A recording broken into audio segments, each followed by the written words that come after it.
Bonsoir les autres. Alors ce soir, les jeunes et les autres, je vais vous faire part de mon expérience personnelle. Et c'est à travers mon expérience personnelle que je vais vous donner des conseils pour rentrer dans le show business. À un moment, j'étais un petit peu aigri et frustré de ne pas pouvoir faire ce que je voulais. Et là, j'avais le vent en poupe, entre guillemets, pour moi-même, c'est-à-dire avec Caméra Café. Et j'avais écrit un spectacle en parallèle que j'osais jamais faire. Et je me suis dit, il faut absolument que je le monte. Donc j'ai profité de la notoriété de Caméra Café et le fait que j'avais très envie de monter sur scène pour jamais me retrouver sur mon lit de mort en me disant « Alex, tu n'as pas eu le courage de monter sur scène alors que tu avais, entre guillemets, certaines portes ouvertes à une époque. » Donc voilà, donc c'est tout sauf la frustration et l'aigreur, et c'est que ça je me suis dit c'est maintenant ou jamais, et voilà, et j'ai bien fait parce que voilà, j'adore ça. Et le spectacle, conseil à des jeunes qui veulent rentrer dans le show business, c'est l'histoire d'un type qui se sent hyper habilité à donner des conseils, et très rapidement on sent qu'il est la dernière personne à pouvoir en donner. Vous la sentez, ma présence charismatique? Jusqu'à là-bas, hein.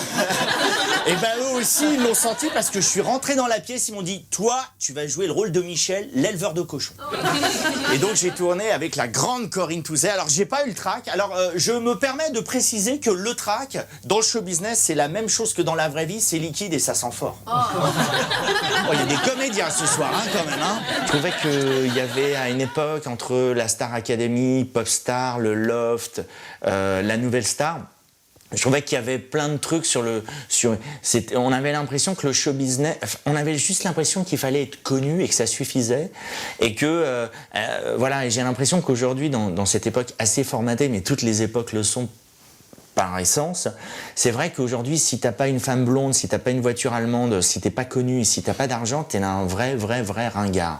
Et donc en fait, c'est vrai qu'il y avait toute cette histoire sur les... C'est vraiment le début des années 2000 où le terme people s'est généralisé.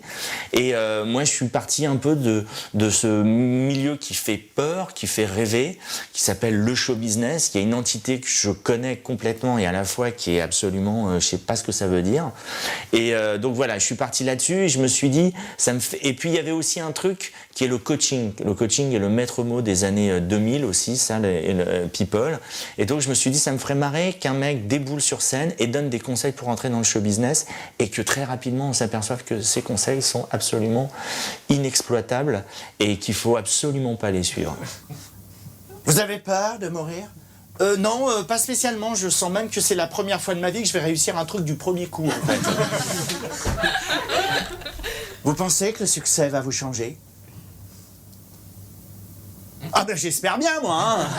Moi j'espère bien que le succès va me changer mon clic-clac, ma table basse en carton et mes chiottes sur le palier, hein. J'attends énormément du succès, hein. Voilà, le parcours de mon personnage dans le spectacle est absolument pas brillant. Et il touche le fond, et même en touchant le fond, il s'aperçoit qu'il y a encore un peu de marge, il y en a encore un peu sur la réserve. Et c'est à son mariage que j'ai découvert que j'étais gaffeur. Parce que au moment de lancer du riz sur les mariés, mais je savais pas, moi, qu'il fallait pas perdre son micro. Merci. Je vais le refaire un peu moins violemment. Et donc c'est à son mariage et que j'ai découvert que j'étais gaffeur. Oui, je sais, vous avez l'impression d'avoir déjà vécu ce moment. J'ai joué à Caen, j'ai joué à Mondeville, et c'était magnifique parce que la scène était faite sur des tréteaux. Et ce qui se passe, c'est qu'ils avaient mal vissé les tréteaux. Et donc c'était génial, c'est-à-dire qu'en même temps que je jouais, de temps en temps je regardais le sol parce que j'avais peur juste de tomber. Et donc c'était assez rigolo, et donc c'est ce que je leur ai dit, je savais pas ce que ça voulait dire parquet flottant, mais maintenant je comprends. Donc de temps en temps je jouais et je passais d'une grosse latte à une autre, et c'était un moment assez hallucinant. Et donc c'est à son mariage. J'ai un trou. Bah oui, je sais que j'ai un trou, mais là j'ai un trou de mémoire, si vous préférez. Au début, il y avait un truc qui m'exaspérait, c'est les gens me disaient je suis agréablement surpris. Et ça, au début, mais ça m'exaspérait. Je me disais, mais ils attendent quoi? Ils attendent le mec de Caméra Café qui arrive avec ses lunettes rondes, qui se prend les pieds dans le tapis, qui se raccroche au rideau. Le rideau tombe, il fait tomber les projecteurs. Donc je me disais, je faisais, oh là là, où est mon vélo? Vous n'auriez pas vu ma mère? Je vais faire un bilan comptable. Donc je ne sais pas ce à quoi ils s'attendaient. Et comme moi aussi j'ai écrit pour les nuls, que j'ai écrit pour les guignols et que j'ai écrit pour H, c'est vrai que j'ai un humour qui est un peu plus corrosif, potache et un peu plus, entre guillemets, grinçant. Mais c'est vrai que quand les gens me voient sur scène et que je parle de conneries, qu'on voit un peu, ils sont étonnés. Donc effectivement, c'est vrai qu'au début, ce truc-là, je le prenais assez mal. Et en fin de compte, je trouve que c'est un joli compliment. Donc dire la vérité après un spectacle, c'est un exercice qui est délicat. Parce que soit vous dites ce que vous pensez et vous risquez d'être critique, soit vous dites pas ce que vous pensez et vous risquez d'être hypocrite.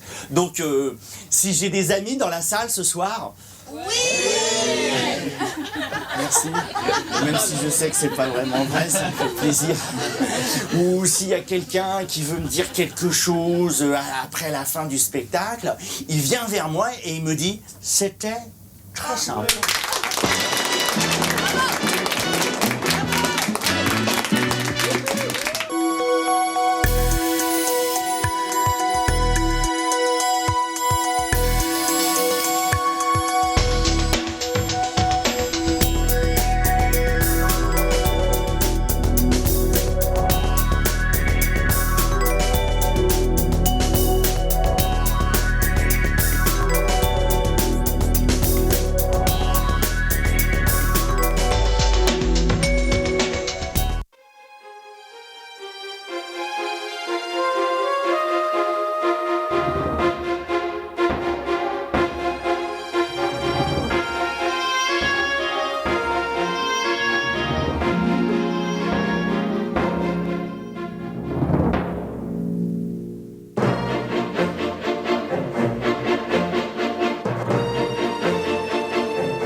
Mongolie. Après Xavier, c'est au tour de Thierry de quitter le périple pour cause de maladie. Fred et Gaby continuent donc seuls la route de l'improbable.